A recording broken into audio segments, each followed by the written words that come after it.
That he has a very nice smile, a kind heart, and he's very sincere on stage. So here's Perçin.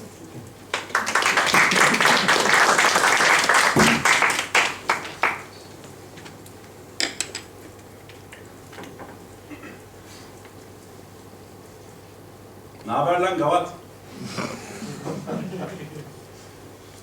Ne bakıyorsun lan ayı? Lan mal! In English, the summary of these sentences are more or less, what's up, asshole? What are you looking at, dickhead? How would you feel if somebody would tell this to you? How would you feel if somebody would tell this to you constantly? I had someone like this in my life who told this to me. My uncle. Since I know myself, our dialogue with my uncle was like this. I was a child and I was like, what's up, asshole? When I was a child, it was funny. Then I became a high school student. Started becoming an adult, a teenager, built a character. Again, I see him. What's up, dickhead?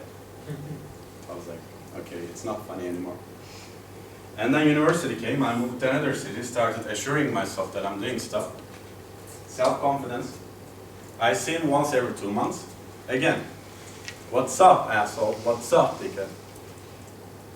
One day, I remember I was at my aunt's place, and we were sitting. He came. Same old. What's up, asshole? And it started going here, here, here, here, here. What's up, asshole? Hey, asshole. Hey, asshole. Hey, asshole. Enough! If you call me like this once again, I'm going to fucking kill you, okay? Shut your mouth.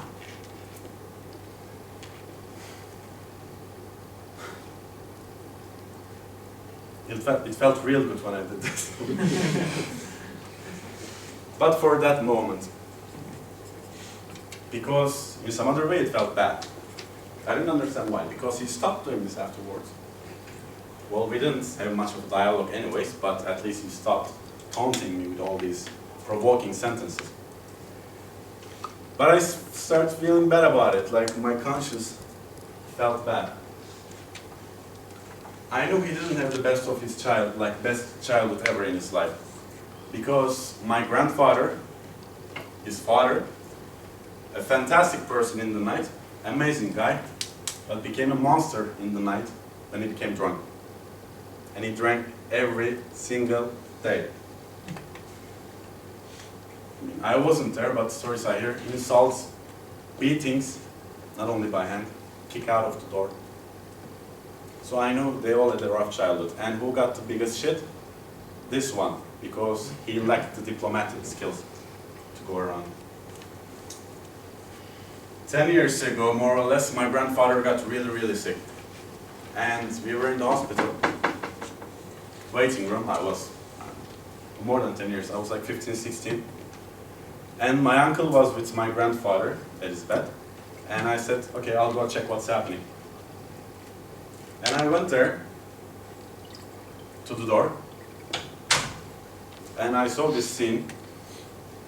My uncle facing the bed, his back towards the door.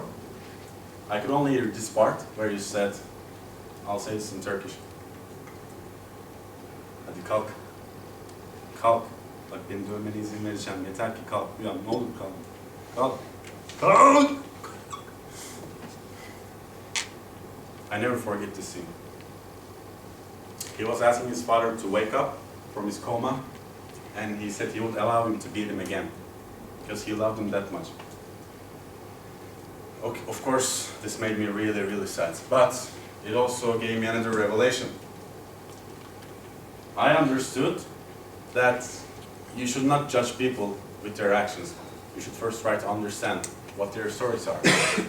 The story of my uncle was, he did not know love. All he knew about love was beating, insults. So he did not know how to give it.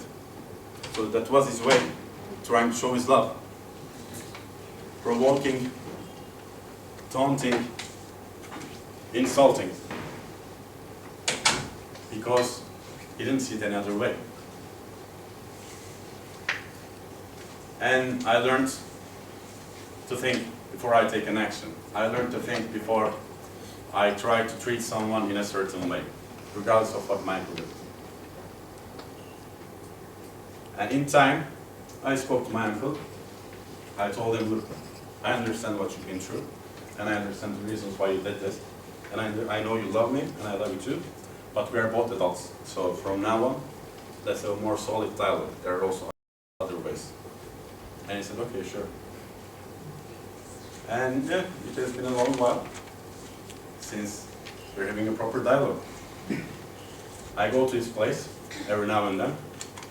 Well, again, as I say, he's not much of a talker, but we sit down, we watch a documentary together, we open the match, if there's one going, we sit down, have a good time.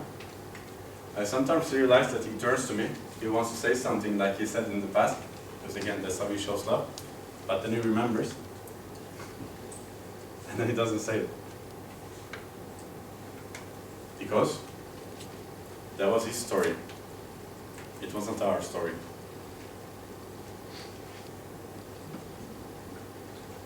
How much more do I have? Like 45 more seconds. The moral of this story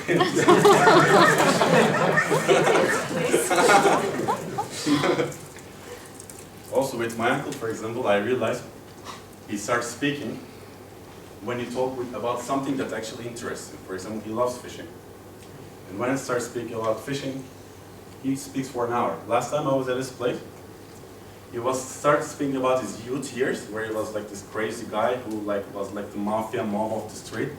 He was telling like how he would kick policemen ass, soldiers' asses, because his father was also a colonel, was a soldier, and he was like the gangster of the town. So when he started speaking about this, I counted, he spoke for 1.5 hours. I'm sure he doesn't speak that much in a week. So that's my uncle, and that's his story. Thank you very much.